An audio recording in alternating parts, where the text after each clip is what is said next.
Sir, முதல் கேள்வி, Stella Mary's கல்லூரியை சேர்ந்தவங்க எங்க இருக்கீங்க? சத்தம் சத்தமா உங்களுடைய क्वेश्चन தான் ஃபர்ஸ்ட் क्वेश्चनா வந்திருக்கு. எஸ், பூஜா ஸ்ரீ அவர்களுடைய கேள்வி மாண்புமிகு பள்ளிக்கல்வித்துறை அமைச்சர் அவர்களுக்கு. இந்த மாதிரி எந்த ஒரு பள்ளிக்கல்வித்துறை அமைச்சர் அவர்களும் இளைஞர்களுடைய கேள்விகளுக்கு பதில் சொல்லியிருப்பாங்களா அப்படின்றது தெரியல. ஒருவேளை இதுவும் ஒரு வரலாறா கூட மாறி இருக்கலாம்.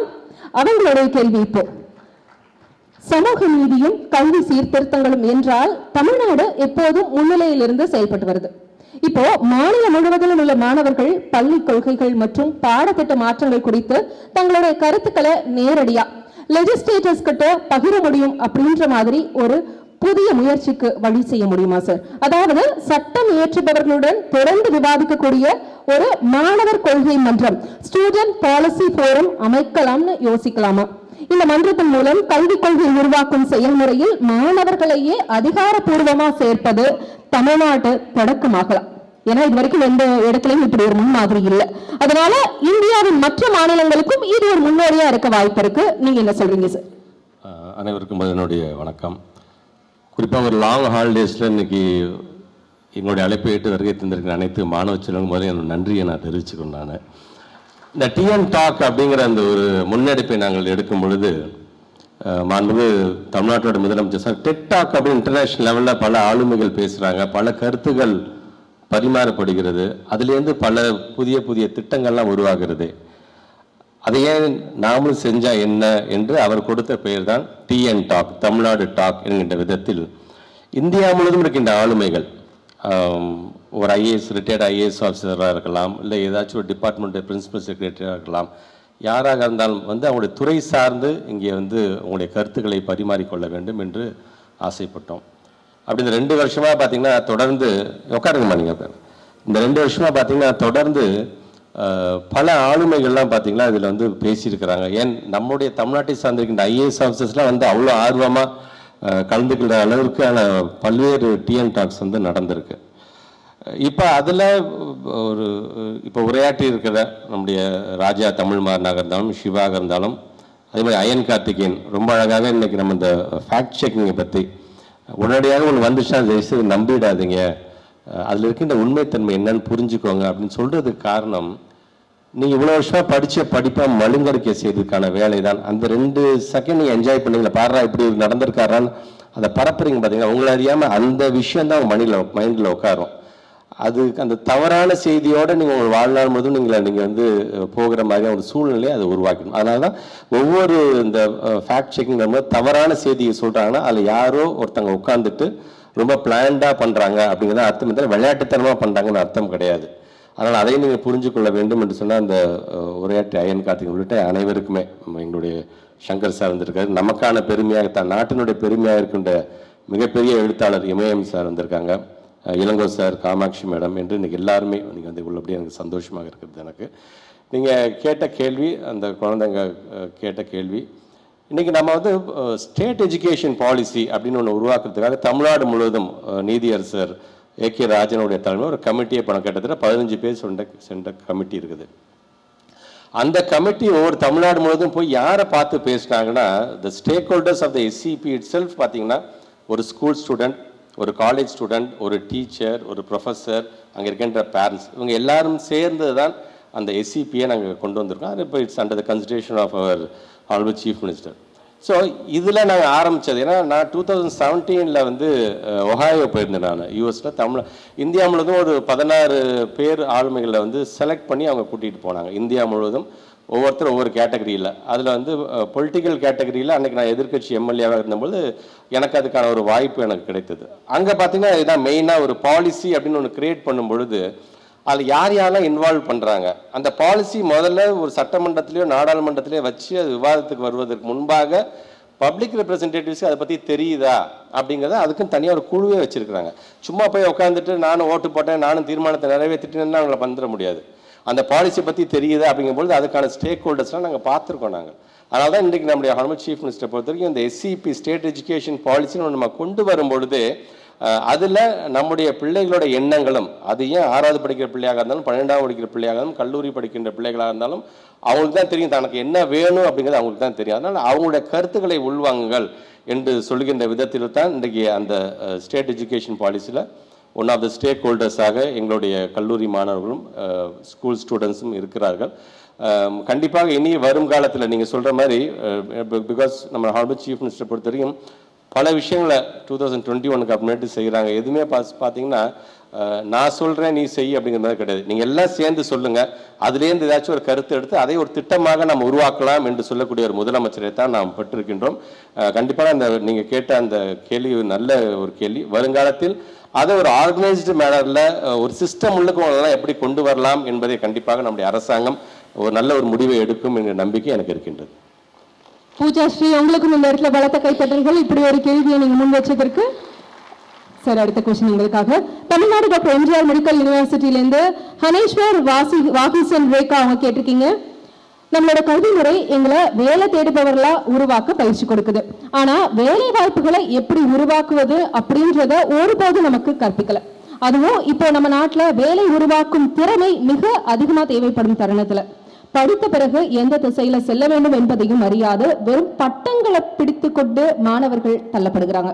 இதுக்கு பதிலா பள்ளிகளிலிருந்தே, அதாவது அந்த இடத்துல இருந்தே மாணவர்கள் தங்கள் உள்ளூர் வளங்களை, தொழில்நுட்பம் மற்றும் படைத்திறனை கொண்டு சிறிய ஆனா நிலையான தொழில்கள், அதாவது நுண் நிறுவனங்கள் உருவாக்கக்கூடிய பயிற்சிகளை கொடுக்கலாமா? So happy. இதுதான் நமக்கும் மற்ற ஸ்டேட்டுக்கு இருக்கிற வித்தியாசம். இந்த மாதிரி கேள்விகளை கேட்குற அளவுக்கு இன்றைக்கி உங்களுக்கு இந்த அளவுக்கு கொண்டு வந்திருக்கோம் பார்த்தீங்களா, அது எங்களோட எஜுகேஷன் சிஸ்டம் தான். ஏற்கனவே நாங்களும் படித்தோம், அப்பா அம்மா சொல்கிறதுக்காக படித்தோம். நாங்கள் மார்க்ஸுகளை வாங்கணும், சர்டிஃபிகேட்ஸ் வாங்கணும், ஒரு பட்டங்கள் வாங்கணும்னு போகாமல் அப்படி ஒரு கேள்வி கேட்குறீங்களா, அப்படியே எனக்கு பெருமையாக இருக்கின்றது. Definitely there's a gap between இப்போ இண்டஸ்ட்ரி செக்டார்லேருந்து ஸ்கூல் வரைக்கும் பார்த்தீங்கன்னா இண்டஸ்ட்ரிக்கு என்ன மாதிரியான ஹியூமன் ரிசோர்ஸ் வேணுங்கிறது தெரிஞ்சால் ஸ்கூலில் கரிக்குலம் நம்ம கொண்டு வரலாம். ஸ்கில் டெவலப்மெண்ட் என்னன்னு தெரிஞ்சுன்னா அதுக்கு நம்மள காலேஜில் இருக்கின்ற ஸ்டூடெண்ட்ஸுக்கு நம்ம என்ன சொல்லித்தரணும் நம்ம தெரிஞ்சுக்கலாம். அதனால தான் இன்றைக்கி ஹானரபிள் சீஃப் மினிஸ்டர் பொறுத்த வரைக்கும் பள்ளி சார்ந்து ஒரு திட்டத்தை கொண்டு வராது. அதை அப்படியே கையை பிடிச்சி உங்களை கல்லூரிக்கு கூட்டிகிட்டு போகும்பொழுது, நானும் ஒரு ஆர்ட்ஸ் அண்ட் சயின்ஸில் படித்தேன், நானும் ஒரு டாக்டர் ஆனேன், நானும் ஒரு இன்ஜினியர் ஆனேன்னு போயிடாதீங்க. உங்களுடைய ஸ்கில் டெவலப்மெண்ட்டை வளர்த்துக்கணுங்கிறதுக்காக அவருடைய கனவு திட்டமாக கொண்டு வந்தப்பட்ட திட்டம் தான் நான் முதல்வன் அப்படிங்கிற அந்த திட்டமே. இந்த திட்டத்தின் மூலம் வருகின்ற அந்த அறிவு சார்ந்த அந்த திறன் சார்ந்து இருக்கின்ற பிள்ளைகளாக தான் கொண்டு போய் அடுத்தது நாங்கள் ஒரு இண்டஸ்ட்ரியில் போய் நாங்கள் ஒரு வேலைக்கு சேர அளவுக்கு அவங்களை நாங்கள் கொண்டு வருகிறோம் என்பது இல்லை. அப்படியே எனக்கு அது ஒரு பெருமையான கேள்வி. ஏன்னா இன்னைக்கும் பல ஊடகத்தெல்லாம் நீங்களே பார்த்துருந்துருக்கலாம், நம்முடைய தமிழ்நாட்டை சார்ந்திருக்கின்ற பிள்ளைகளுக்கான ஒரு மிகப்பெரிய ஒரு பெருமை. வெளி மாநிலத்தில் இப்போ குஜராத்துக்கெலாம் போகிறோம் என்று சொன்னால், குஜராத் மாநிலத்தில் எந்த தமிழ் குடும்பமும் அங்கேயே தங்கியிருந்து கிரானைட் ஃபேக்டரியில் வேலை செய்கிற பிள்ளைங்க நீங்கள் பார்த்துருக்க முடியாது, குடும்பத்தை நீங்கள் பார்த்துருக்க முடியாது. உத்தரப்பிரதேசத்தில் அங்கே இருக்கின்ற ஓடுற ரயிலில் டீ விற்கிற ஒரு தமிழை நீங்கள் பார்த்துருக்க முடியாது. பீகாரில் இருக்கின்ற ஒரு கட்டிட தொழிலாளர் தமிழகம் போய் அங்கே போய் தங்கியிருந்து வேலை செய்யணும் நீங்கள் பார்த்துருக்க முடியாது. அங்கே இருக்கின்ற ஒரு வடமாநிலத்தை சார்ந்திருக்கின்ற ராஜஸ்தானில் இருக்கின்ற ஒரு டிராஃபிக் சிக்னலில் ஹிந்தி தெரியாமல் பிச்சை எடுக்கிற ஒரு தமிழை நீங்கள் பார்த்துருக்க முடியாது. இப்படி எல்லா இடத்துலையும் பார்த்தீங்கன்னா அவன் தான் இங்கே இதெல்லாம் செஞ்சுட்டு இருக்கிறானே தவிர, நம்ம பிள்ளைங்க எல்லா இடத்துலையும் வெளிநாடுகளுக்கு சென்று மிகப்பெரிய ஒரு பொறுப்பை இருக்கக்கூடிய ஒரு நிலையை தான் நடந்துகிட்டு இருக்கேன். ஏன் வருகத்தில் நீங்கள் கூட சொல்கிறேன், நான் எப்படியாச்சும் யூபியில் போய் நான் வேலைக்கு தேடணுமா நீங்கள் படிச்சுட்டு இருக்கீங்க, எப்படியாச்சும் நான் பீகாரில் போய் நல்ல லெவலில் செட்டில் ஆகிடுமா நினச்சிட்டு இருக்கீங்க, எப்படியாவது நான் வெளிநாடுகளுக்கு செல்ல வேண்டும் அப்படிங்கிற ஒரு நினைப்பை உங்களுக்கு விதைச்சிருக்கோம் பார்த்தீங்களா. அது நம்மளுடைய எஜுகேஷன். இட்ஸ் நாட் ஒன்லி இது எங்களோட ரெஜியூமில் அது நாங்கள் தான் செஞ்சுருக்கோம்னு சொல்ல. காலங்காலமாக பெருந்தலைவர் காமராஜர் காலத்திலிருந்து பேரறிஞர் அண்ணா, முத்தமிழர் கலைஞர், எம்ஜிஆர், மறைந்த அம்மையார் ஜெயலலிதா காலத்திலும் ஏன் இன்றைக்கு நம்முடைய தமிழ்நாட்டு முதலமைச்சர் எஜுகேஷன் என்று வந்தால் அதில் நம்ம எந்த ஒரு காம்ப்ரமைஸும் பண்ணாமல் நம்ம பிள்ளைங்களை அடுத்த கட்டத்துக்கு எப்படி எடுத்து செல்ல வேண்டும் என்று தான் நம்ம நினச்சிட்டு இருக்கோங்க. அதனால தான் இன்னைக்கு ஆனரபிள் சீஃப் மினிஸ்டர் பொறுத்தவரை எஜுகேஷன் சார்ந்து பல திட்டங்களை கொண்டு வராங்க. இந்த 4 வருஷத்தில் எஜுகேஷன் சிஸ்டத்துக்கு மட்டும் ஒதுக்கப்பட்ட நிதி மட்டும் பார்த்தீங்க, ஸ்கூல் எஜுகேஷன் மட்டும் சொல்கிறேன், கிட்டத்தட்ட 2,603.43 கோடி ரூபாயை அவர் ஒதுக்கீடு செய்திருக்கார் என்று சொன்னால் இது ஒரு இன்வெஸ்ட்மெண்ட். எங்கள் எஜுகேஷன் டிபார்ட்மெண்ட் மட்டும்தான் ஒரு பணத்தை ரிட்டர்னாக கொடுக்காது, ஆனால் ஒரு சமுதாயம் ஒரு நல்ல வட்டியை திருப்பி கொடுக்கக்கூடியது எங்களுடைய எஜுகேஷன், ஸ்கூல் எஜுகேஷன் டிபார்ட்மெண்ட் தான். அதுலேருந்து வந்தாங்க தான் எனக்கு கல்லூரி மாணவர்களாக நீங்களாம் இருக்கிறீர்கள். உள்ளபடியே எனக்கு இந்த கேள்வியை கேட்டது அவ்வளோ பெருமையாக இருக்கின்ற. இந்த கேப்பை கொஞ்சம் கொஞ்சமாக நாங்கள் எந்த அளவுக்கு அதை அந்த கேப்பே இல்லாமல் பண்ணணுமோ, நான் ஸ்கூலில் இது சார்ந்து நான் படிக்கணும்னு ஆசைப்பட்டேன்னா கண்டிப்பாக எனக்கான ஒரு கல்லூரி இங்கே இருக்கின்றது, இந்த கல்லூரியில் முடிச்சா எனக்கான வேலை இந்த இண்டஸ்ட்ரி இந்த கவர்மெண்ட் இங்கே உருவாக்கி கொண்டு இருக்கின்றது அப்படிங்கிற ஒரு எண்ணத்தை இன்னைக்கு ஓரளவுக்கு நாங்கள் விதைத்து இருக்கின்றோம். கண்டிப்பாக வரும் காலத்தில் நீங்கள் கேட்கணும், அந்த கேப்பே இல்லாமல் நான் இதை படிச்சேன்னா இந்த இண்டஸ்ட்ரிக்கு நான் போவேன் அப்படிங்கிற அதற்கான ஒரு கண்டிப்பாக ஒரு சிஸ்டம் கண்டிப்பாக உருவாக்கப்படும் என்பதை தெரிவிச்சுக்கலாம். அடுத்ததா சமூகத்திற்காக Ahmed Aqil Tamil Nadu doctor Ambedkar law university Perungudi அவர்கள் ஒரு கேள்வி கேட்டிருக்காங்க சார். கல்வியை அதிகாரம் அளிக்கும் ஒரு சாதனமா மாற்ற இந்த முயற்சியில பின்தங்கிய சமூகங்களை சேர்ந்த மாணவர்கள், முதல் தலைமுறை கற்றறிந்தோர், பெரும்பாலும் வீட்டுல கல்வி வழிகாட்டுதல் இல்லாதவங்க, பெரிய அளவுல பணம் பொருளாதார ரீதியில் பின்தங்கியவர்கள், நீட், IIT, JEE, கிளாட் போன்ற தேசிய அளவிலான போட்டித் தேர்வுகளுக்கு தேவையான பயிற்சியும் ஆதரவும் பெறுவதை எப்படி உறுதி செய்வது? அதே மாதிரி இன்றைய நிலை என்னன்னா, பல தனியார் நிறுவனங்கள் கல்வியை ஒரு லாபத்திற்கான தொழிலா மாற்றி இந்த இடைவெளியை அவங்க பயன்படுத்திக் கொள்றதா சொல்றாங்க. அப்போ அதன் விளைவா வெற்றி அடைது அப்படின்றது பொருளாதாரத்துல சிறந்து இருக்கிறவங்களுக்கும் குறிப்பிட்ட சாதியினருக்கு மட்டுமே ஒரு சலுகை போல கிடைத்து விட்டதா அந்த மாணவர் குறிப்பிட்டிருக்காங்க.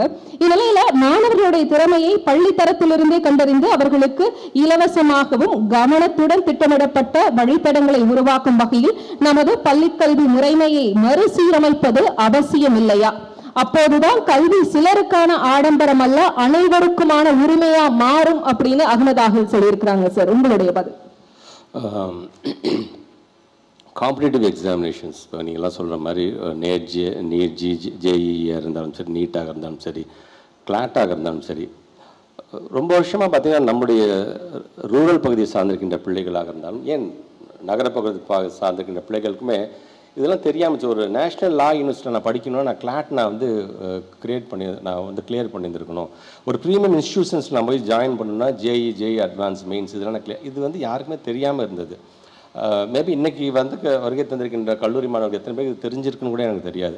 பட் ஆனால் இன்றைக்கி நாங்கள் ஸ்கூல் லெவலில் தனியாக இப்போ ஒரு மாடல் ஸ்கூல் கான்செப்ட் நாங்கள் கொண்டு சென்று கிட்டத்தட்ட 9th ஸ்டாண்டர்ட்லேருந்து 12th ஸ்டாண்டர்ட் வரைக்கும் படிக்கிற பிள்ளைங்கள் 1st ஸ்டாண்டர்ட் to 8th ஸ்டாண்டர்டில் அவங்களுடைய செயல்பாடு கல்வி சார்ந்து, மன்றங்கள் சார்ந்து, கிளப் ஆக்டிவிட்டிஸ் சார்ந்து அவங்களுடைய செயல்பாடுகள் எப்படி இருக்குன்னு பார்த்து அவங்களோட மாடல் ஸ்கூலுங்கிற கான்செப்டில் நாங்கள் போடுறோம். அப்படி போடும்போது நீங்கள் சொல்லக்கூடிய எங்களை பொறுத்த வரைக்கும் நீட்டுக்கு நாங்கள் விலக்கு பெற்றே ஆக வேண்டும் என்பது எங்களுடைய சட்ட போராட்டம். அது ஒரு பக்கம் இன்றைக்கி நேற்று கூட நம்முடைய மாண்பு தமிழ்நாட்டு முதலமைச்சர் சொல்லும்போது சொன்னார், இந்த நீட் அப்படிங்கிறத வரும்பொழுதே பார்த்திங்கன்னா இதை நாம் ஒழித்திட வேண்டும். ஏன்னா ஒன்றிய அரசாங்கத்தை யாரோ சில தனிநபர்கள் தங்களுடைய சொந்த நலனுக்காக தவறாக கைட் பண்ணுறாங்க, அதுக்கு நீங்கள் ஆளாயிடக்கூடாது. எங்களை பொறுத்த வரைக்கும் ஒன்றியத்தில் union minister should be the union minister for education, he should not be the union minister for coaching centre. அதுதான் எங்களுடைய எண்ணம். ஆனால் இன்றைக்கி பார்த்தீங்கன்னா நிறையா கோச்சிங் சென்டரை தான் ஊக்குவிக்க பார்க்குறாங்களே தவிர பிள்ளைங்கள் படித்து வர வேண்டும். ஏன்னா நுழைவுத் தேர்வுங்கிற ஒரு கான்செப்டே ஒழித்தது அது திராவிட முன்னேற்ற கழகம், முத்தமிழ் கலைஞர் என்ற பெருமை எங்கள் எல்லாருக்குமே உண்டு எங்களுக்கு. ஏன்னா 12th வரைக்கும் படிக்கிற பிள்ளைங்க அதில் வாங்குற மார்க்லையும் ஜாயின் பண்ணால் போதும் என்று தானே. பட் அதே நேரத்தில் சரி சட்ட போராட்டம் நடக்குது என்று சொன்னால் அந்த பிள்ளைங்களை அந்த நம்பிக்கையோட அந்த எதிர்பார்ப்போடு உட்கார வச்சிங்கன்னா நாளைக்கு அந்த பிள்ளைங்கள் சரி என்னால் கிளியர் பண்ணாமல் முடியாமல் போயிடுச்சு என்று தவறான முடிவுக்கு ஆளாவாங்க. அந்த பிள்ளைங்களுக்கு என்ன சொல்லுங்கள், எப்படி நீங்கள் how you are going to justify those students அப்படிங்கும்பொழுது இன்றைக்கி ஒவ்வொரு வருஷமும் ஒரு 25,000 குழந்தைங்க அரசு பள்ளியை சார்ந்திருக்கிற மாணவர்கள் யாரெல்லாம் காம்படிட்டிவ் எக்ஸாம்ஸ்க்கு அப்ளை பண்ணியிருக்காங்க அவர்களுக்கான தனியாக யாரும் தனியாக கோச்சிங் சென்டருக்குலாம் நீங்கள் போக வேண்டிய அவசியம் இல்லை. எங்களுடைய அரசு பள்ளியை சார்ந்திருக்கின்ற டீச்சர்ஸை காட்டிலும் பெரிய புத்திசாலி வேறு யாரையும் நீங்கள் பார்த்துட முடியாது. அவங்களுடைய கோச்சிங்கே உங்களுக்கு போதுமானது என்று இன்றைக்கி அந்த கோச்சிங்கை நம்ம கொடுத்துருக்கேன். இன்னும் நான் பெருமையோடு சொன்னேன், கொஸ்டின் பேங்க்ஸ் நாங்கள் கிரியேட் பண்ணுவோம். கொஸ்டின் பேங்க்ஸ் கிரியேட் பண்ணும்பொழுது எங்களுடைய டீச்சர்ஸ் எல்லாம் உட்காந்து கிரியேட் பண்ண கொஸ்டின் பேங்க்ஸ்க்கு இந்த மாடல் கொஸ்டின் பேங்க்ஸ் கொண்டு வரோம் பார்த்தீங்களா, அது காம்படிட்டிவ் எக்ஸாம்ஸு கிட்டத்தட்ட பார்த்தீங்கன்னா 30 to 40% அதில் என்ன கேள்விகளே வருது. ஸோ அந்தளவுக்கு ஒரு காம்படிட்டிவ் டீச்சர்ஸ் நாம் வச்சுருக்கும்போது கண்டிப்பாக நீங்கள், ஏன்னா இன்றைக்கி தமிழ்நாட்டுடைய முதலமைச்சர் அதிகமாக நம்பக்கூடியது மாண்புமை பொருந்திய நீதிமன்றம். இன்றைக்கு பல உரிமைகளை நாம் பெற்றுக்கொண்டு தான் இருக்கின்றோம். அந்த நீதிமன்றத்தின் மூலமாகத்தான் அயன் கார்த்திகன் பேசுன மாதிரி 69% ரிசர்வேஷனை உறுதி செய்ததிலிருந்து பெண்களுக்கும் சொத்தில் சம உரிமை என்பது தமிழ்நாட்டுக்கு மட்டுமல்ல இந்தியா முழுவதும் வழங்க வேண்டும் என்று சொன்னதிலிருந்து அந்த மாண்புமை பொருந்திய நீதிமன்றத்தை நாங்கள் நம்புகிறோம். கண்டிப்பாக எங்களை இது கைவிடாது. ஏன்னா 2 நாட்களுக்கு முன்பாக கூட ஒரு மிகப்பெரிய ஒரு தீர்ப்பு வந்திருக்கும், எல்லாருமே நீங்கள் பார்த்துருப்பீங்க. நாங்கள் ஒட்டுமொத்த தமிழ்நாடே கொண்டாடிச்சு. அந்த தீர்ப்பே நீங்கள் இன்றைக்கி இருக்கின்ற ஸ்டூடெண்ட்ஸ்க்கு மத்தியில் நம்ம அவங்களுடைய ஸ்டைலில் நம்ம சொல்லணும் அப்படின்னா ஒரு மிகப்பெரிய ஒரு பிரபலமான நடிகருடைய ஒரு டயலாகே இருக்கும். கை இருக்கும், கால் இருக்கும், மூக்கு இருக்கும், மொழி இருக்கும், ஆனால் உயிர் மட்டும் இருக்காதுன்னு சொன்னாங்க பார்த்தீங்களா. அந்த மாதிரியான டயலாகை உறுதிப்படுத்துகிற மாதிரியான ஒரு தீர்ப்பை 2 நாட்களுக்கு முன்பு நமக்கு நீதிமன்றம் வழங்கியிருக்கின்றது. நம்மளுடைய உரிமைகளை காப்பதற்கான ஒரு மிகப்பெரிய ஒரு தீர்ப்பு. It's not only for Tamil Nadu, for all the chief ministers who are ruling other states. So கண்டிப்பாக ஒரு நல்ல ஒரு தீர்ப்பு வரும் என்ற நம்பிக்கை எங்களுக்கு இருக்கின்றதுமா.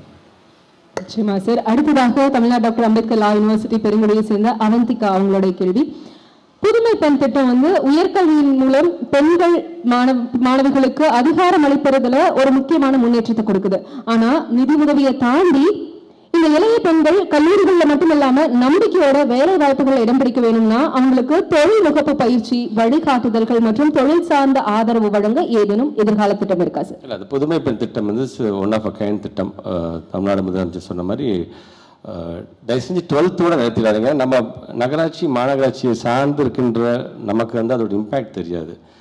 கிராமப்பகுதியை சார்ந்திருக்கின்ற குறிப்பாக மீனவர் சமுதாயமாக இருக்கின்ற அந்த பிள்ளைகளாக இருந்தாலும் சரி, மிகவும் பின்தங்கிய பகுதியிலிருந்து வருகின்ற பிள்ளைங்களுக்கெல்லாம் இன்றைக்கி நான் ஸ்கூலுக்கு போகிறத காட்டிலும் ஏதாச்சும் நான் ஒரு வீட்டு வேலை பார்த்தேன்னா எனக்கு அட்லீஸ்ட் ஒரு 200 கிடைக்குங்கிற மனநிலை இன்னும் இருந்துக்கிட்டு தான் இருக்குது. ஸோ அதை போக்க வேண்டும் என்பதற்காக தான் 12th முடித்தோன்னு தயவு செஞ்சு பிள்ளைங்களை ஏதாச்சும் வேலைக்கு அனுப்பிச்சிடாதீங்க, கல்லூரிக்கு அனுப்பிச்சி வைங்க. அதை எங்கள் பொம்பளை பிள்ளைங்க படிக்குது என்று சொன்னால் வெறும் அந்த குடும்பம் மட்டும் முன்னேறவில்லை, ஒட்டுமொத்த சமுதாயமே முன்னேறுகிறது என்கின்ற எண்ணத்தை கொண்டிருக்கின்றோம் நாம். அதனால் இந்த 1000 ரூபாய் அப்படிங்கிற ஒரு திட்டத்தின் மூலமாக நீங்கள் போய் பிள்ளைங்களை படிங்க. நீங்கள் அது 3 வருஷ படிப்பாக இருந்தாலும் சரி, 4 வருஷ படிப்பாக இருந்தாலும் சரி, 5 வருஷ படிப்பாக இருந்தாலும், நம்ம அரசு கல்லூரியாக இருந்தாலும் தனியார் கல்லூரியாக இருந்தாலும், நீ 6th ஸ்டாண்டர்ட்லேருந்து 12th ஸ்டாண்டர்ட் வரைக்கும் நீங்கள் அரசு பள்ளியில் படிச்சிருந்தீங்கன்னா கண்டிப்பாக நீங்கள் இந்த திட்டத்தில் நீங்கள் பயன்பெறும் என்று சொன்னோம். அதே மாதிரி நீங்கள் எம்ப்ளாயபிலிட்டி வெரி ஃபர்ஸ்ட் டைம் ஒரு பட்ஜெட்டில் வந்து இந்த 2021 அப்புறம் நடந்த ஒவ்வொரு பட்ஜெட்லையும் பார்த்தீங்கன்னா இந்த எம்ப்ளாயபிலிட்டி அப்படிங்கிற ஒரு வார்த்தையை பார்த்தீங்கன்னா இது வரைக்கும் யாரும் பயன்படுத்தினதே கிடையாது. வெறும் எம்ப்ளாயீஸ், ஒரு எம்ப்ளாயை உருவாக்குறோம், வேலை செய்கிறவங்க உருவாக்குறோம் என்று தான் இருந்தோம். ஆனால் வேலை கொடுக்கக்கூடிய நிலையில் என்கின்ற விதத்தில் இன்றைக்கு பல்வேறு திட்டங்களை தமிழ்நாடு முதலமைச்சர், ஏன் அண்ணல் அம்பேத்கருடைய பெயரிலே தொழில் முனைவோர் திட்டத்தை கொண்டு வந்ததுலேன்னு சொல்கிறேன். பல திட்டங்கள் வந்து இப்போ நம்ம விழிப்புணர்வு இல்லாமல் இருக்கின்றது. எல்லாருமே நம்ம ஒன்று படிச்சுட்டோம் அப்படின்னா அது நோக்கி அப்படியே போயிடும். அது சார்ந்திருக்கின்ற வேற என்னென்னலாம்ப்பா திட்டங்கள் இந்த அரசாங்கம் கொடுத்துருக்கு, நான் இப்படி இருக்கிறேன்னு எனக்கான ஏதாச்சும் திட்டம் இருக்கான்னு நீங்கள் தேடி பார்த்தீங்கன்னா கண்டிப்பாக ஏதாச்சும் ஒரு திட்டம் இருக்கும். ஏதோ ஒரு அரசாங்கம் கண்டிப்பாக அந்த திட்டத்தை அட்ரஸ் பண்ணி இருந்திருப்பாங்க ஒரு இஷ்யூஸையுமே. ஸோ அந்த மாதிரி தான் இன்றைக்கு பெண்களை பொறுத்த வரைக்கும் ஏன் பெருமையோடு சொல்லுவோம், இன்னைக்கு ஒட்டுமொத்தமாக இந்தியா முழுவதும் 15 லட்சத்துக்கும் மேற்பட்டிருக்கின்ற பெண் பிள்ளைகள் வந்து படிக்கிறாங்க, ஏதோ வேலை செய்கிறாங்க, ஏதோ ஒரு இடத்துல வேலை செய்கிறார்கள் என்று சொன்னால் அதில் கிட்டத்தட்ட 6.25 லட்சம் பிள்ளைகள் நம்முடைய தமிழ்நாட்டை சார்ந்திருக்கின்ற பெண் பிள்ளைகள் என்கின்ற பெருமை நமக்கு உண்டுது. அதிலேயும் தொழில் முனைவர்களாக 43% யார் என்று சொன்னால் தமிழ்நாட்டை சார்ந்திருக்கின்ற நம்முடைய பெண் பிள்ளைகள் தான். ஸோ இது ஒவ்வொரு கட்டத்திலும் இது வளரும், இதுவும் அதிகப்படியாக வர வேண்டும் என்கின்ற ஆசையில் தான் இன்றைக்கு பெண்கள் சார்ந்து பல திட்டத்தை இன்னைக்கு வந்து தமிழ்நாட்டு முதலமைச்சர் இன்னைக்கு கொண்டு வந்து. பொதுவாக உங்களுக்கே தெரியும், திமுக திராவிட முன்னேற்ற கழகம் என்று சொன்னாலே ஒரு மிகப்பெரிய ஒரு விமர்சனம் வைப்பாங்க எல்லாருமே, இது ஒரு குடும்ப கட்சிப்பா அப்படின்ட்டு. கிட்டத்தட்ட இன்னைக்கு எங்களுடைய ஒரு ஸ்கூல் பொண்ணே சொல்லுது, ஆமாங்க இது குடும்ப கட்சி தாங்க, ஏன்னா என்னோட தங்கச்சி வந்து இன்னைக்கு வந்து காலை உணவு திட்டத்தின் மூலமாக சாப்பிடுது, நான் இன்றைக்கு புதுமை பெண் திட்டத்தின் மூலமாக 1000 ரூபாய் வாங்குறேன், என்னுடைய சகோதரன் தமிழ் புதுமை திட்டத்தின் மூலமாக 1000 ரூபாய் வாங்குறாங்க, எங்க அம்மா கலைஞர் உரிமை திட்டத்தின் மூலமாக 1000 ரூபாய் வாங்குறாங்க, இதெல்லாம் சேர்ந்து நாங்கள் ஒன்றா ஒரு இடத்துக்கு போகணும்னா விடியல் பயணத்தின் மூலமாக நான் வந்து இலவசமாக நாங்கள் போகிறோம், பக்கத்து வீட்டில் இருக்க தாத்தா பாட்டிகளுக்கு பார்த்தீங்கன்னா இன்னைக்கு முதியோர் ஓய்வூதியம், இது ஒரு குடும்ப கட்சி தாங்க என்று சொல்லுகின்ற அளவுக்கான திட்டத்தை இன்னைக்கு பார்த்து எங்களுக்கு வந்து வருகின்ற விமர்சனம். ஏன்னா மோர் தென் 900 கொஸ்டின்ஸ் நீங்கள் கேட்டுருக்கீங்க. நிறைய கொஸ்டின்ஸ் பார்த்தீங்கன்னா ஆமால இந்த பொண்ணு இந்த பையன் கேட்கறது கரெக்ட் தானே, இப்படி செஞ்சா என்ன அப்படின்னு சில திட்டங்களை எங்களுக்கு சிந்திக்க வைக்கின்றது. ஏன் இது ஒரு புது திட்டமாக உருவாக்கினால்தான் என்ன, சில திட்டங்களுக்கு சில கேள்விகள் கேட்கும்போது அப்பா இந்த அளவுக்கு கேள்வி கேட்கின்ற அளவுக்கு நீங்க வந்திருக்கிறாங்க, உள்ளபடியே எங்க மகிழ்ச்சியாக இருக்கின்றது அப்படிங்கிற சில கேள்விகளே வந்து எங்களை வந்து ஒரு கிரிட்டிசிசமாகவும் இருக்கின்றது. the best way to avoid criticism, do nothing, say nothing and be nothing. Aristotle சொன்னது மாதிரி தான், நீ எதுவுமே செய்யாம சும்மா உட்காந்துன்னா நல்ல பிள்ளைப்பா அப்படின்ட்டு ஒரு பேர் மட்டும் தான் வாங்க முடியுமே தவிர, நீ ஏதாச்சும் ஒரு திட்டம் கொண்டு வந்தா கண்டிப்பாக பாராட்டு ஒரு பக்கம் இருக்கும், ஒரு பக்கம் விமர்சனம் இருந்துகிட்டு தான் இருக்கும். அதெல்லாம் கடந்து இன்னைக்கு தமிழ்நாட்டுடைய முதலமைச்சர் இன்னைக்கு ஏன் ஒட்டுமொத்தமாக எல்லா விதத்திலையும் பொருளாதார வளர்ச்சியில் 9.69% இன்னைக்கு வளர்ந்திருக்கு. இது வரைக்கும் தமிழ்நாடு தொற்றிடாத உயரத்தை நாம் தொட்டிருக்கோம் என்று சொன்னால் வெறும் பசங்க மட்டும் கிடையாது, அதுக்கு நிகராக இருக்கின்ற பெண்கள் நீங்களும் உங்களுடைய உழைப்பும் தான் காரணம் என்று நான் பெருமையோடு எடுத்து சொல்றேன். நிச்சயமா சார், அப்படி தமிழ்நாட்டில் இருக்கக்கூடிய அனைத்து பெண்களையும் தந்தை பெரியார் அவர்களுடைய அந்த எண்ணத்தால இன்னைக்கும் பொருளாதாரத்துல யாரையும் சார்ந்திருக்காமல் சுயமரியாதையுடன் வாழ வழி செய்ததற்கு மிகப்பெரிய நன்றி இந்த இடத்துல நானும் தெரிவிச்சுக்கிறேன். அவந்திகா அவர்களுக்கும் பலத்த கைத்தட்டல்களை நம்ம கொடுத்தலாம். இப்படி ஒரு கேள்வியை பெண்களுக்காக கேட்டதற்கு அடுத்ததா MMC மெட்ராஸ் மெடிக்கல் காலேஜ் மாணவி கீர்த்தனா அவர்களுடைய கேள்வி. இன்னைக்கு இருக்கக்கூடிய நவீன காலகட்டம் சார்ந்த ஒரு கேள்வி. ஓப்பன் AI, ChatGPT போன்ற தொழில்நுட்ப மேடைகள்லாம் வந்த பிறகு தேவையான தகவல்கள் எல்லாமே ஒரு கிளிக்ல கிடைச்சிருது. இதனால இன்னைக்கு புத்தகங்கள் எடுத்து படிக்க வேண்டிய அவசியம் அப்படின்றது ரொம்ப குறைஞ்சிட்டு வருது. இந்த மாற்றம் குறிப்பா குழந்தைகளுக்கு என்ன மாதிரியான தாக்கத்தை ஏற்படுத்துது? டிஜிட்டல் மயமாக்கலால ஏற்பட்டக்கூடிய தனிமை அப்படின்றதன் காரணமா இலக்கிய திறன்களும் தகவல் பகிரும் திறன்களும் இன்னைக்கு மாறி வருது. இத்தகைய சூழல்ல தகவல்களை சுமூகமாக நுகர்வதை மட்டும் முக்கியமாக கருதும் நம் கல்வி முறையை படைப்பாற்றல் மற்றும் புதுமைகளை ஊக்குவிக்கும் கல்வி முறையாக மாற்ற என்ன நடவடிக்கைகள் எடுத்துட்டு வராங்க அப்படின்னு நினைக்கிறீங்க சார்? டெக்னாலஜி வைஸ் இன்னைக்கு இந்த அடாப்ஷன் டெக்னாலஜி அடாப்ஷன் இருக்கணும் அப்படின்னு ஆசைப்படுறோம் நாங்கள். அதனால தான் மோர் தென் இன்னைக்கு தொடக்க கல்வியில் ஒரு 22,931 ஸ்கூல்ஸில் ஸ்மார்ட் போர்டு வசதியை இப்போ நம்ம கொண்டு வந்திருக்கோம். ஏன்னா சின்ன குழந்தைங்கள் முதல் கொண்டு புத்தகத்தை படிக்க வேண்டும், அது மிக மிக அவசியம். புத்தகம் இல்லையா டிஜிட்டல் கண்டென்ட் வந்துச்சு காதால் கேட்டுக்கிறேங்க தயவுசெய்து அப்படி யாராவது சொன்னாங்கன்னா அதுக்கு இன்ஃப்ளூயன்ஸ் ஆகிடாதீங்க. என்றைக்குமே புத்தகத்தை பிரட்டி பார்த்து அந்த ஒவ்வொரு எழுத்தாக நீங்கள் எழுத்து கூட்டி படிக்க உங்கள் மண்டையில் ஏறுறது மாதிரியான விஷயம் வேறு எதுலையுமே இருக்காது. தயவுசெய்து அதுக்கு இதையும் நீங்கள் முடிச்சு போட வேணாம். ரெண்டுமே நமக்கு தேவைதான். டெக்னாலஜி வரும்போது சில நேரங்களில் பார்த்தீங்கன்னா இன்றைக்கி எல்லாருமே இன்றைக்கி காலேஜஸ் முடிச்சுக்கணும். இப்போ புதுசாக விட்ட மாங் கம்பெனிஸில் நாங்கள் ஜாயின் பண்ணோம். ஏன்னா MAANG companies Meta, Apple, Amazon, Netflix and Google, இது பேர் மாங்கா. ஸோ இன்றைக்கி இருக்கிற பிள்ளைங்களுக்கு வந்து அந்த மாதிரி போயிட்டாங்க. இன்றைக்கி அதை நோக்கி இன்றைக்கி ஓடுறப்பாங்க. டெக்னாலஜி கண்டிப்பாக முக்கியம் தான், இல்லை என்று நான் சொல்லவில்லை. அதே நேரத்தில் சில நேரங்களில் வரமாகவும் இருக்குது, சாபமாகவும் இருக்குது. கார்த்திகேயன் சொன்ன மாதிரி ஒரு தவறான செய்திகள் இன்னைக்கு நீங்கள் இங்கே உட்காந்துட்டு ஒன்று பதிவு விட்டீங்கன்னா அடுத்த நிமிஷம் கன்னியாகுமரியில் உள்ள அதை பார்த்துட்டு சிரிக்கிற அளவுக்கான விஷயங்கள் போயிடும். அது உண்மை அல்ல, அது வந்து தவறான செய்தின்னு சொல்கிறதுக்கு உங்களுக்கு 1 வீக் எடுக்கும். அது ஏன்னா இப்போ எங்களுடைய துறை சார்ந்து ஏதாச்சும் வந்துச்சுன்னா அடுத்த நிமிஷம் கார்த்தி எனக்கு என்ன வாட்ஸ்அப் மெசேஜ் போடுவோம், ஆனால் இந்த மாதிரி சார் இந்த மாதிரி ஒன்று வந்திருக்கு சார், இது உண்மை இல்லைன்னு தெரியும், பட் அதுக்கான உங்களுக்கு கண்டென்ட் இருந்தால் நீங்கள் இமீடியட்டாக கொடுங்க சார்னா திருப்பி நம்ம கொடுத்தோம்னா அடுத்த நிமிஷம் அது வந்து இட்ஸ் அ ஃபேக் அப்படின்னு சொல்லி உடனடியாக பத்திரிகை துறை ஊடகத்தை சார் அதை அக்செப்ட் பண்ணிக்கிறாங்க. இல்லை சார் எங்களுக்கு வந்த அவசியத்தில் நாங்கள் போட்டுவிட்டோம் சார், எங்களுக்கும் அது தெரியல சார், அப்படி அந்த மாதிரி தான் இருக்குது. அவ்வளோதான். ஜேர்னலிஸ்டாக இருக்காங்க, அவங்களுக்கு தெரியாதா அப்படின்னு சம்டைம்ஸ் அவங்களையே அது வந்து ஏமாத்துது அப்படிங்கிறதுக்காக தான் அதை நான் சொல்கிறேன் நான். ஸோ இந்த மாதிரியான டெக்னாலஜி இன்றைக்கி சொல்கிற மாதிரி நீங்கள் ChatGPT வந்துருச்சு, அடுத்தது ஆர்டிஃபிஷியல் இன்டெலிஜென்ஸ் பற்றி நம்ம பேச ஆரம்பிச்சிட்டோம். ஏற்கனவே நம்முடைய ஒட்டுமொத்த இந்தியாவில் the first state to sign the MOU with Microsoft வந்து நம்முடைய தமிழ்நாடு ஸ்டேட்டு தான். டீல்ஸ் அப்படிங்கிற ஒரு ப்ரோக்ராம் மூலமாக இன்றைக்கி ஒரு பைலட் ப்ராஜெக்டாக கிட்டத்தட்ட ஒரு 10,000க்கும் மேற்பட்டிருக்கின்ற ஸ்டூடெண்ட்ஸ்க்கு மைக்ரோசாஃப்டில் வேலை பார்க்குறவங்களே வந்து நான் என்ன மாதிரியான சிஸ்டம் மாறிடுச்சு, இப்போ எதை நீங்கள் அப்டேட் பண்ணிக்க வேண்டும், இன்றைக்கி நான் என்ன மாதிரியான பிளாட்ஃபார்மில் வேலை பார்க்குறேன் குழந்தைங்களுக்கான அதில் எங்களோட டீச்சர்ஸ் நாங்கள் ட்ரெயின் பண்ணியிருக்கிறோம். இப்படி இதை அடுத்த கட்டத்துக்கு இப்போ வந்து அதை எக்ஸ்பேண்ட் பண்ணுறதுக்கானது நம்மளை பார்த்ததுக்கு அப்புறம் தான் இப்போ ஆந்திராவும் கர்நாடகாவும் இப்போ வந்து MOU இப்போ சைன் பண்ணுது.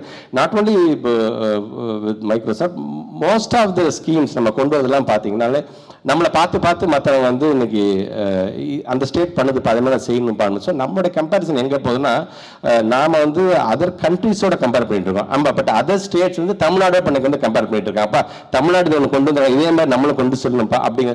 இது நமக்கான ஒரு பெருமையாகத்தான் பார்க்கணும். டெக்னாலஜி கண்டிப்பாக ஸ்மார்ட் போர்டு மட்டும் இல்லை, ஹைடெக் லேப்ஸ் நாங்கள் வந்து இப்போ எல்லா ஸ்கூல்ஸும் கொண்டு வந்து முன்னாடிலாம் high school and higher secondary ஸ்கூல்ஸ்க்கு மட்டும்தான் இருக்கும். இப்போ வந்து நாங்கள் வந்து மிடில் ஸ்கூல் லெவல்லையுமே ஹைடெக் லேப்ஸ் இப்போ நாங்கள் கொண்டு வந்திருக்கிறோம். ஸோ டெக்னாலஜி வைஸ் இப்போ அடுத்த கட்டத்திற்கு நாங்கள் நகர்ந்துட்டுருக்கிறோம். அதனால தான் அடுத்த கல்வியாண்டிலேருந்து ஆர்டிஃபிஷியல் இன்டெலிஜென்ஸ் சார்ந்து நம்மளுடைய சப்ஜெக்ட் உள்ள நம்ம கொண்டு வரணும்னு இப்போ SCRT டீமில் வந்து இப்போ அதற்கான வேலை நடைபெற்று கொண்டது. ஸோ ஜூன்லேருந்து பார்த்தீங்கன்னா ஆர்டிஃபிஷியல் இன்டெலிஜென்ஸும் நம்முடைய கரிக்குலமில் ஒன்று பார்ட் ஆஃப் தான் வந்துடும் கண்டிப்பாக. நீங்க சொன்ன மாதிரியான டெக்னாலஜியை வந்து வகுப்பறையில புகுத்துறதை தாண்டி பிள்ளைகளை வெளிநாடுகளுக்கும் கூட்டிட்டு போயிட்டு நேரடியாக அவங்களுக்கு நிறைய விஷயங்களை காட்டிட்டு இருக்கீங்க. ஒரு பக்கம் இப்படிப்பட்ட நிறைய விஷயங்களை பள்ளிக்கல்வித்துறை நீங்க செஞ்சுட்டு இருக்கீங்க. இன்னொரு கேள்வி ரகுநாத் அவர்கள்கிட்ட இருந்து, கவர்மெண்ட் கீழ்பாக் மெடிக்கல் காலேஜ் மாணவர். மேற்கத்திய நாடுகள்ல சீனா, ஜப்பான், கொரியா போன்றவையெல்லாம் சின்ன வயசுல இருந்தே குழந்தைகள் மாணவர்கள் கிட்ட ஆராய்ச்சி சிந்தனையும் உலக சிந்தனையும் வளர்க்க தங்களுடைய முழுமையான கவனத்தை செலுத்துவாங்க. ஆனா தமிழ்நாட்டிலையும் இந்தியாவோட பல பகுதிகளிலையும் நம்ம இன்னும் நடப்பு நிலை அனுபவங்களை காட்டிலும் தத்துவார்த்த சிந்தனைகள்ல மட்டும்தான் அதிகமா கவனம் செலுத்துறோமா? இதற்கான காரணம் என்னவா இருக்கும்? கல்வியாளர்கள், கொள்கை அமைப்பாளர்களிடையே விழிப்புணர்வு இல்லைன்னு நினைக்கிறீங்களா? இல்லைன்னா இதனுடைய முக்கியத்துவத்தை தெரிஞ்சிருந்தோம் அதை செயல்படுத்துறதுல ஏதாவது சிக்கல்கள் இருக்கா சார்? ஸோ இப்போ அதர் கண்ட்ரிஸ் இப்போ அவங்க சொல்கிற மாதிரி ஸ்டூடெண்ட்ஸ் நான் வந்து ஜப்பான் கூட்டிகிட்டு போயிருக்கேன், சவுத் ஆஃப்ரிக்கா, சவுத் கொரியா கூட்டிகிட்டு போயிருக்கேன், மலேசியா, சிங்கப்பூர், ஹாங்காங். ஸோ இங்கே நாங்கள் போகும்போது ஃபஸ்ட்டு அவங்களை எங்கே கூட்டிகிட்டு போகிறோன்னா, அங்கே இருக்கின்ற ஒரு சயின்ஸ் சென்டருக்கு, அங்கே இருக்க சயின்ஸ் லேப்ஸ்க்கு நாங்கள் கூப்பிட்டு போகிறோம். நாங்கள் அங்கே இருக்கின்ற யூனிவர்சிட்டிக்கு கூப்பிட்டு போகிறோம். அங்கே இருக்கிற ஸ்கூல் எப்படி இருக்குன்னு அங்கே போய் கூட்டிகிட்டு போகிறோம். அப்பார்ட் ஃப்ரம் தட் அங்கே இருக்க டெவலப்மெண்ட் ரிலேட்டடாக யார் அது காரணமாக இருந்திருக்கிறார்கள் அந்த தலைவர்கள், ஸோ அவங்களெல்லாம் போய் நாங்கள் போய் அது ஒரு இதாக அந்த குழந்தைங்களுக்கான ஒரு கல்வி சுற்றுலாகவே இதை நாங்கள் செய்து கொண்டிருக்கின்றோம். உண்மைதான், மக்கப் பண்ணிட்டு போய் எழுதின காலம்லாம் இப்போ முடிஞ்சிருச்சு. இப்போ வந்து அண்டர்ஸ்டாண்டிங்கோடு போய் நீங்கள் வந்து எழுத வேண்டிய ஒரு கட்டாயத்துக்கு வந்துடும். இல்லைனா மக்கப் பண்ணிட்டு போய் எழுதுனீங்கன்னா கண்டிப்பாக காம்படிட்டிவ் எக்ஸாமில் நீங்கள் போய் மாட்டிக்குவீங்க நீங்கள். ஸோ அந்த அண்டர்ஸ்டாண்டிங் அப்படிங்கிறத பேஸ் பண்ணி தான் இன்றைக்கி சிஸ்டம் எங்கள் பெடகாகியை நிறையா மாற்றிருக்கோம். நாங்கள் ஏன் 3 மாதத்துக்கு ஒரு தடவை டீச்சர்ஸ்க்கான அந்த ட்ரைனிங்கை நாங்கள் கொடுக்குறோம் அப்படின்னா, அந்த ஸ்டூடெண்ட்ஸ்க்கு வந்து புரிகிற மாதிரி உள்ளபடியாக அந்த டீச்சர்ஸ் நடத்துகிறாங்களா என்று தங்களை செல்ஃப் அசஸ் பண்ணி நாங்கள் ரெஃப்ரெஷ் பண்ணுறதுக்கான ஒரு பணியையும் இன்றைக்கு வந்து எங்களுடைய பள்ளிக்கல்வித்துறை வந்து தொடர்ந்து அதை செய்து கொண்டிருக்கின்றது. அதர் கண்ட்ரீஸில் இருக்க மாதிரி இன்றைக்கி பகுத்தறிந்து பார்க்க வேண்டும் என்று அயன் கார்த்திகேயன் சொன்ன மாதிரி இப்போ ஸ்டெம் லேப் அப்படின்னு கொண்டு வந்திருக்கோம், வானவில் மன்றம் அப்படின்னு கொண்டு வந்திருக்கோம். Science, technology, engineering and mathematics வெறும்னா போய் ஒரு தியரமையோ ஒரு லாவையோ மக்கு படிச்சுட்டு போய் அப்படியே ரொம்ப அழகாக எழுத அதை டெக்கரேஷன்லாம் போட்டு மார்க் வாங்கிட்டு வரதுல எந்த ப்ரோஜனம் இல்லை. அது எங்கே நம்முடைய லைஃப்பில் அது வந்து அப்ளை ஆகுது, நமக்கே தெரியாமல் ஒரு ஃபேன் ஒன்று ஓடும், நமக்கே தெரியாமல் இந்த கேமரா ஒன்று இருக்குது, இந்த லைட்டு போட்டோன்னு எரியுது, அந்த லைட்டோடைய அந்த ரேஸ் வந்து ஸ்கேட்டர்ட் ஆகுது. ஸோ இதெல்லாம் எங்கே நடக்குது, இது எதனால் நடக்குது, ஒரு ப்ரிசம் வச்சு ஒரு எஜுகேட்டர்ஸ் வச்சு ஒரு மாதத்துக்கு பார்த்திங்கன்னா கிட்டத்தட்ட ஒரு 15,000 ஸ்கூல்ஸில் இந்த ஸ்டெம்மோடைய எஜுகேட்டர்ஸ் வந்து அந்த கிட்ட கேரி பண்ணிட்டு போய் நீ 7th ஸ்டாண்டர்டா 8th ஸ்டாண்டர்டா உனக்கு ஃபிசிக்ஸில் இந்த மாதிரியான தியரம் வந்திருக்கா, உனக்கு இந்த மாதிரியான லா வந்திருக்கா, இது எங்கே திரும்ப பயன்படுது அப்படின்னு அந்த பொருளுக்கான அந்த ஆப்ஜெக்டை வச்சுட்டு அந்த குழந்தைங்களுக்கு நாங்கள் வந்து சொல்லித்தரோம் பார்த்தீங்களா. ஸோ இது கண்டிப்பாக அந்த பிள்ளைகளுக்கு வந்து எக்ஸாம் டயத்தில் அப்படியே மக்கப் அது புரிதல் இருந்தால் போதும். எக்ஸாம் டயத்தில் அதை வந்து இந்த காம்ப்ரஹென்சிவ்னு சொல்கிறாங்க, அந்த கண்டினியூஸ் காம்ப்ரஹென்சிவ்னு சொல்லலாம். சம்டைம்ஸ் திருக்குறள் முழுமையாக சொல்ல தெரியாமல் இருக்கலாம் அந்த குழந்தைகளை, கரெக்டாக பிழை இல்லாமல் சொல்ல தெரியாமலோ எழுத தெரியாமல் கூட இருக்கலாம் சில குழந்தை. ஆனால் அந்த திருக்குறள் என்ன அர்த்தம் சொல்லுதுங்கிறது ஒரு ஸ்டோரி மூலமாக சொல்ல முடியும் அந்த குழந்தைங்களா. ஸோ இந்த மாதிரியான ட்ரைனிங் இன்னைக்கு வந்து ஒரு பேரலாக கொடுத்துட்ருக்கோம். See whatever we are doing இந்த லாஸ்ட் இந்த 4 இயர்ஸில் நாங்கள் கொண்டு வர திட்டங்கள் ஆல்மோஸ்ட் ஆனரபிள் சீஃப் மினிஸ்டருடைய அந்த வழிகாட்டுறது முன்னாடி ஃபோக்கஸ் ஜாஸ்தி இருக்கின்றது. அதில் இந்த திட்டம் கொண்டு வரோம்ல, இதை இம்பேக்ட் எல்லாம் பார்த்தீங்கன்னா இன்னும் ஒரு 5 வருஷம் கழிச்சு நீங்கள் அந்த குழந்தைங்க அடுத்த கட்டத்திற்கு வரும்போது அந்த குழந்தைங்களும் சரி அவங்களோட பெற்றவங்களும் உணர்கின்ற வண்ணம் அது மிகப்பெரிய ஒரு இம்பாக்டை கொடுக்கும் என்பதை நான் தெரிவிச்சுக்கிறேன். நன்றி சார். அடுத்த ஒரு கேள்வி, அண்ணல் அம்பேத்கருடைய அவரை பிடித்த அவருக்கான தலைவராக இவர் எடுத்திருப்பார் அப்படின்னு நினைக்கிறேன். Rekna S Jasper women's Christian college அவங்களுடைய கேள்வி, நம்மளுடைய மாணவர்கள் தான் நாளைய வாக்காளர்கள், கொள்கை வடிவமைப்பாளர்கள், பல்வேறு துறைகளில் செல்வாக்குடைய நிபுணர்களாக இருக்க போறவங்க அப்படின்ற உண்மையை பொருட்படுத்தாம சட்டம், அரசியல், குடிமை தொடர்பான விழிப்புணர்வு இன்னும் அவங்க கிட்ட மிகவும் குறைவாகவே இருக்கு. நான் ஒரு சட்டம் படிக்கக்கூடிய மாணவர், பள்ளி நிலை முதல்ல இருந்து அடிப்படை சட்டம் மற்றும் அரசியல் கல்வி அறிமுகப்படுத்தப்பட வேண்டும் அப்படின்றத நான் உறுதியா நம்புறேன். இந்த நுட்பமான காலகட்டத்தில் தமிழ்நாடு பள்ளிக்கல்வி திட்டத்தில் அரசியல் அமைப்பு, அடிப்படை உரிமைகள், கடமைகள், நீதிமன்ற அணுகல் போன்ற அடிப்படை கருப்பொருட்களை சேர்ப்பதில் முன்முயற்சி எடுக்கப்படுமா? இத்தகைய முயற்சி மாணவர்களுக்கு ஜனநாயகத்தில் மீனிங்ஃபுல்லி பங்கேற்கவும் நிறுவனங்களை பொறுப்பேற்க வைக்கவும் உதவிகரமா இருக்கும் இல்லையா? நல்ல ஒரு கேள்வி. அரசியல் தேவைதான். அரசியலில் எல்லாருமே பேசணும். அரசியல் வந்து யாரோ செக்டர், அரசியல்னால் நல்லவன் பார்த்து பேசுறது, இல்லைனா கெட்டவன் பார்த்து பேசுறது, நம்ம பாட்டு நம்ம வேலையை பார்க்குறது. நம்மளை அறியாமல் நம்மளை பாதுகாக்கிறதே பார்த்திங்கன்னா அந்த அரசியல் அமைப்பில் யார் யாரெல்லாம் ஈடுபட்டு கொண்டிருக்கின்றார்களோ அவர்கள் தான். ஏன்னா பல இடங்கள் நான் சொல்லியிருக்கேன். நான் இப்போ உதாரணத்துக்கு ஒரு அரங்கத்தில் எழுந்திரிச்சு உனக்கு இந்த நடிகரை பிடிக்குமானா ஒவ்வொன்று கத்துறாங்க, கை தூக்குறாங்க. உங்களுக்கு இந்த நடிகரை பிடிக்குமானா ஒவ்வொன்று எழுந்து கத்துறாங்க. சரி, 2 பேரையும் மேலே வர சொல்லிவிட்டு உனக்கு இந்த நடிகருடைய மொதல் படம் என்னன்னு கேட்டால் ரொம்ப பெருமையோடு சொல்கிறாங்க. இந்த நடிகருடைய 50வது படம் என்னன்னு சொன்னால் ரொம்ப பெருமையாக சொல்கிறாங்க. சரி, உன்னுடைய தொகுதியோட எம்எல்ஏ பேர் என்னன்னு சொன்னோன்னா தலையை சொல்லிடுறாங்க. உனக்கு தண்ணி வரலன்னா எம்எல்ஏட்ட போய் நிற்கிற, உனக்கு கரண்ட் இல்லைன்னா லைட் இல்லைன்னா எம்எல்ஏ எங்கள் மேலே என்னப்பா பண்ணிகிட்ருக்காங்க, சாக்கடையை சுத்தம் இல்லைன்னா இந்த எம்எல்ஏ என்ன தான்ப்பா பண்ணுறாங்க. அப்போ அந்த உங்களுக்கு நீங்கள் ஓட்டு போட்டு தேர்ந்தெடுத்த எம்எல்ஏவே உங்களுக்கு தெரியல, ஆனால் யாரோ எங்கேயோ வந்து கோடி கோடியாக பணம் வாங்கிட்டு நடிக்கிற அந்த நடிகரை உங்களுக்கு பிடிச்சிருக்குது. ஸோ இதுதான் நம்ம பிள்ளைகளுக்கான விழிப்புணர்வை முதல்ல ஏற்படுத்த வேண்டும். நம்மளுடைய சிஸ்டத்தில் நம்ம எங்கே இருக்கிறோம், நம்ம சொசைட்டியில் நம்ம எங்கே இருக்கின்றோம், இந்த சோஷியல் காஸ் அப்படின்னு சொல்கிறாங்களா, அப்படின்னா என்ன, இன்றைக்கி பல்வேறு திட்டங்களை கொண்டு வரணும். இந்த மாதிரி ஏன் இப்படி கொண்டு வரக்கூடாதா, ஏன் இந்த எஜுகேஷன் இப்படி நீங்கள் மாற்றக்கூடாதா அப்படின்னு எல்லாருமே நம்ம சொல்கிற மாதிரி கேள்வி கேட்கலாம். உள்ளபடியே எனக்கு அது பெருமையாக இருக்குது. ஆனால் அந்த கேள்வியை வந்து எங்கே வச்சு கேட்கணும் என்று சொன்னால் அரசியல் ரீதியாக உள்ளே வரும்போது தான். அதனால் அரசியல் அப்படிங்கிறத வந்து தயவுசெய்து அதுக்கு நமக்கு சம்பந்தம் உள்ளது என்று பார்த்து விடாதீர்கள். ஏன்னா அன்றைக்கு மாணவ சமுதாயம் ஒரு ராசேந்திரன்கிற ஒரு மாணவன் மொழிக்காக தன்னுடைய உயிரை நீத்தான் என்று சொல்லும்போது எத்தனை பேருக்கு அதோடைய வரலாறு தெரியும்? இந்த ராஜேந்திரன் மாணவர் யார், எதுக்காக தன்னோட உயிரை கொடுத்தாரு, மொழியை காப்பதற்குன்னா அப்போ அன்றைக்கி என்ன பிரச்சனை இருந்துச்சு, அரசியல் ரீதியாக அன்றைக்கி யார் யாரெல்லாம் போராடினா இது வரைக்கும் யாராச்சும் அதை பற்றி சிந்திச்சிருக்கிறோமா? ஸோ இந்த அரசியல் அறிவு என்பது அனைவருக்குமே தேவையான ஒன்று. வருங்காலத்தில் நீங்கள் இங்கே இருக்கின்ற நீங்கள் டாக்டர் ஆனாலும் சரி, இன்ஜினியர் ஆனாலும் சரி, சயின்டிஸ்ட் ஆனாலும் சரி, தயவு செஞ்சு நாட்டு நடப்பை தெரிந்து கொள்ள வேண்டும் என்பதுதான் என்னுடைய விருப்பமும். அதில் குறிப்பாக அரசியல் சார்ந்து ஏதாவது சட்டம் சார்ந்து நம்முடைய எஜுகேஷன் சிஸ்டத்தில் நீங்கள் வருமானு நீங்கள் கேட்டுக்கிறீங்க. கவலைப்பட வேணாம். ஏப்ரல் 24 அன்னைக்கு நான் டிமாண்ட்ஸில் நான் சட்டமன்றத்தில் பேச இருக்கேன். நான் இது ஒன் ஆஃப் த பாயிண்ட்டாக கண்டிப்பாக அது பேசப்படும் என்பதை நான் தெரிவிச்சுக்கிறேன். Thanks sir. அடுத்ததாக விஐடி இன்ஜினியரிங் மற்றும் டெக்னாலஜியை சேர்ந்த சல்மான் ஃபாரிஷனுடைய கேள்வி. உலக அளவில் கல்வி தொழில்நுட்பம் மிக வேகமாக வளர்ந்துட்டு இருக்கு. இந்நிலையில இடி டெக் சொல்யூஷன்ஸ் போன்ற மேம்பட்ட கல்வி தொழில்நுட்ப தளங்களை ஒருங்கிணைக்கிறதுல தமிழ்நாடு கவனம் செலுத்துமா? ஏஐ இயக்கப்படும் கற்றல் கருவிகள் மற்றும் ஆன்லைன் உள்ளடக்கங்கள் மாணவர்கள் தங்கள் சொந்த வேகத்தில் கற்றுக்கொள்வதற்கும் முக்கியமான திறன்களை வழிவகுத்துமா? பின்லாந்து போன்ற நாடுகளில் இத்தகைய தனிப்பயனாக்கப்பட்ட கற்றல் முறைகள் ஏற்கின்றன மற்றும் இது மாணவர்களுடைய ஈடுபாடும் செயல்திறனையும் அதிகரிக்க உதவுது.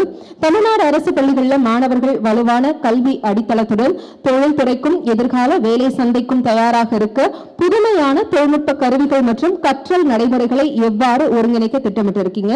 மேலும் இந்த மாற்றத்திற்காக வேறு நாடுகளில் இருந்து ஏதேனும் வெற்றிகரமான உதாரணங்களை தமிழ்நாடு ஏற்றுக்கொள்ள இருக்கா?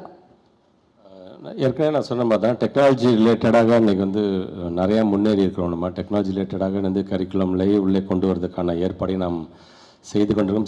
When we compare with other countries like Finland, Denmark, Sweden, மிகப்பெரிய சேலஞ்ச் என்னென்னா இங்கே ஒட்டுமொத்தமாக நம்முடைய தமிழ்நாட்டில் இருக்கின்ற இப்போ நார்வேக்கு நான் ஸ்டூடெண்ட்ஸை கூட்டிகிட்டு போகும்பொழுது அங்கே நாங்கள் பேசினோம், நாங்கள் சிஸ்டத்தை பற்றிலாம் நாங்கள் பேசினோம். அப்போ அவங்க கேட்டாங்க என்கிட்ட அங்கே எவ்வளோ டோட்டல் ஸ்டூடெண்ட்ஸ் எவ்வளோ படிக்கிறாங்க தமிழ்நாட்டில்னு கேட்கும்போது நான் சொன்னேன் ஆல்மோஸ்ட் 1,29,00,000 பிள்ளைங்கள் படிக்கிறாங்க அப்படின்னு சொல்லும்போது ஒட்டுமொத்த நார்வேயோட பாப்புலேஷன் எவ்வளோதான் அப்படிங்கிறாங்க. ஸோ த சேலஞ்ச் நமக்கு எங்கே நிற்கிதுன்னு பார்த்தீங்கன்னா வெளிநாட்டில் பார்த்து எவ்வளோ சுத்தமாக இருக்குது பார்த்தியா அந்த ஊர் அப்படின்னு நம்ம எல்லாருமே பேசுகிறோம். அது முதல்ல நம்மளை மாற்றிக்கணும். நம்ம இந்த பாப்புலேஷன் தான் அது நிற்கிது. நம்ம பாப்புலேஷன் ஜாஸ்தியாக வரும்பொழுது அது சார்ந்த திட்டத்தை கொண்டு வரும்பொழுது அது போய் சேர்ற நேரம் காலங்கள் ரொம்ப லேட் ஆகிடுது நமக்கு. அதனால் டெக்னாலஜி வைஸ்டாக நம்ம இங்கே ஒன்று பேசுகிறோமோ இப்படி ஒரு டெக்னாலஜி இருக்கா எஜுகேஷன் சொன்னதுக்கப்புறம் எங்களுக்கே தெரியுது அப்படிங்கிற காலம் இருந்துட்டு தான் இருக்குது, இல்லைன்னு சொல்ல. ஏன்னா நானும் நம்முடைய honourable deputy chief minister Udhayanidhi Stalin அவர்களும் மயிலாடுதுறையில் இருக்கிற கிராமத்தில் ஒரு பள்ளிக்கூடத்தில் அங்கே இங்கிலீஷ் லேபுக்கு ஒரு திட்டத்தை நாங்கள் தொடங்கி வச்சோன்னாங்க.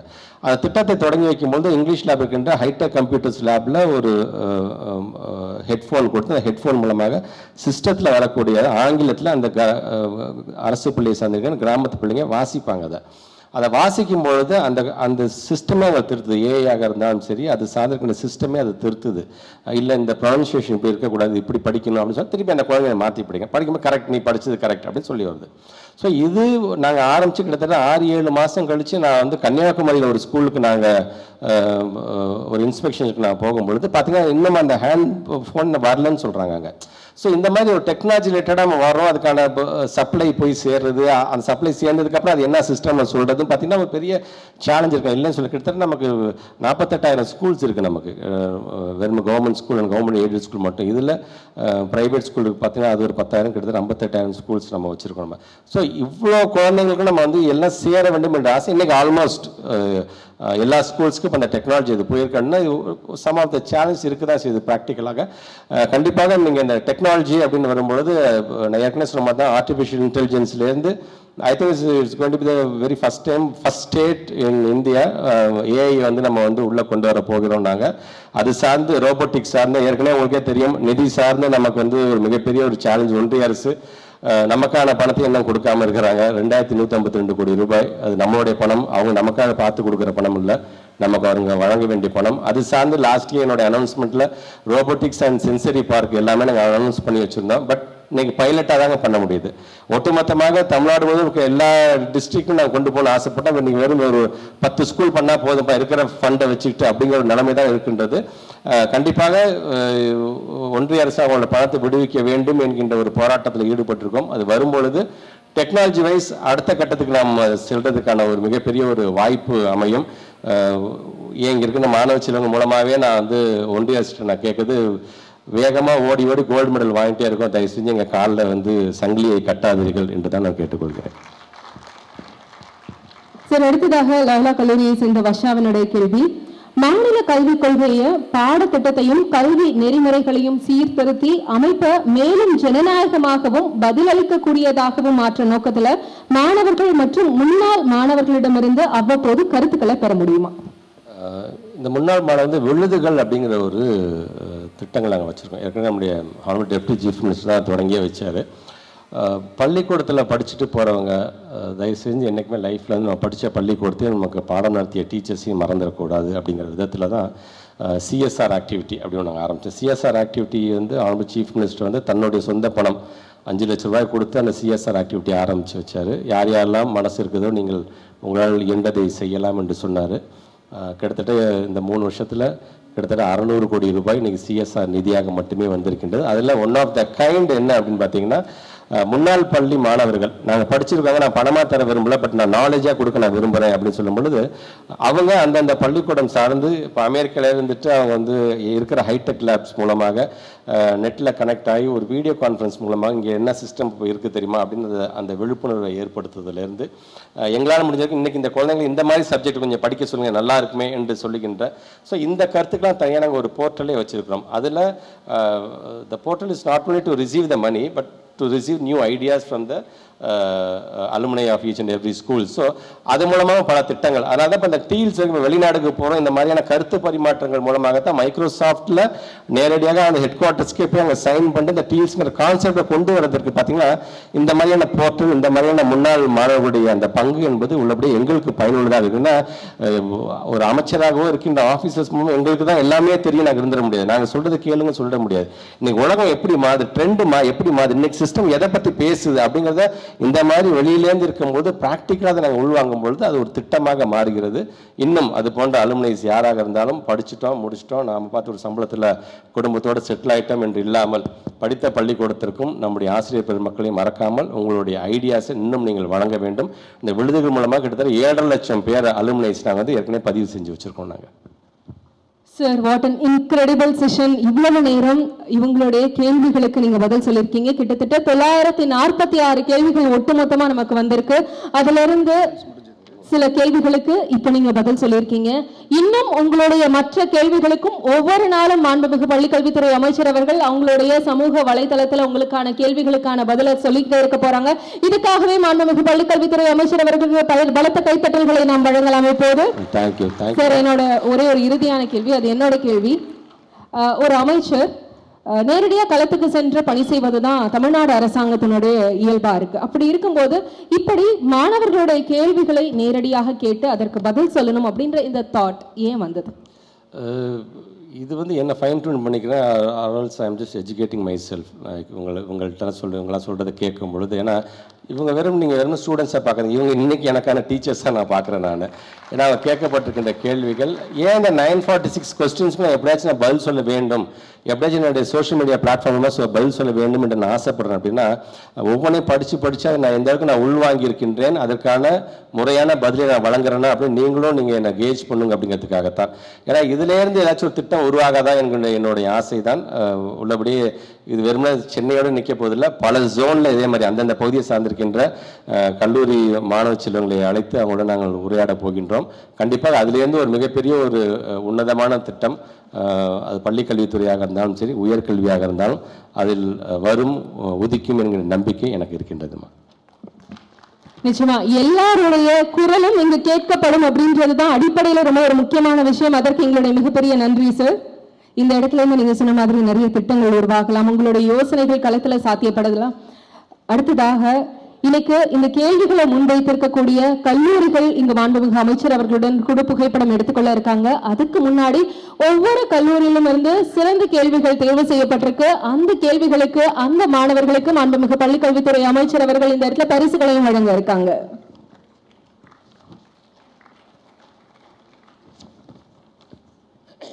இது டேங்க் மட்டும் பண்ணிடுறேம்மா.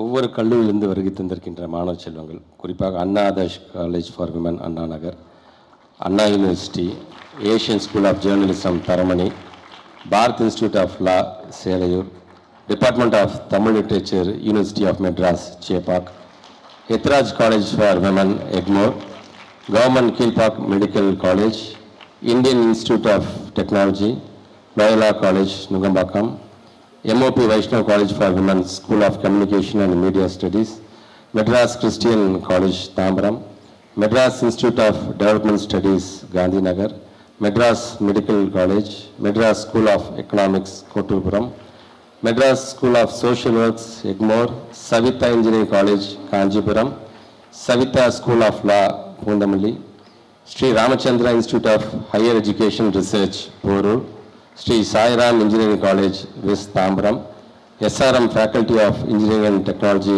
Kattangulattur, SRM School of Law, Kattangulattur, Stanley Medical College, Stella Maris College, Cathedral Road, Tamil Nadu Dr. Ambedkar Law University, Perungudi, Tamil Nadu Dr. MGR Medical University, Gindi, VIT Engineering and Technology, Vandalur, Kelambakam, VIT School of Law, Vandalur, Kelambakam, women's Christian college என்று ஏறத்தாழ 28க்கும் மேற்பட்டிருக்கின்ற கல்லூரியிலிருந்து வருகை தந்திருக்கின்ற அனைத்து மாணவ செல்வங்களுக்கும் என்னுடைய நன்றிகள். வருகின்ற April 24 நான் டிமாண்ட்ஸில் பேசுகிறேன். உங்களில் யார் யாருக்கெல்லாம் வர விருப்பம் இருக்கின்றோ தயவுசெய்து சட்டமன்றத்துக்கு வந்து எங்களோட உரையை நீங்கள் கேட்க வேண்டும் என்கின்ற அந்த விருப்பத்தோடு என்னோட உரையை நிறைவு செய்கிறேன். நன்றி, வணக்கம்.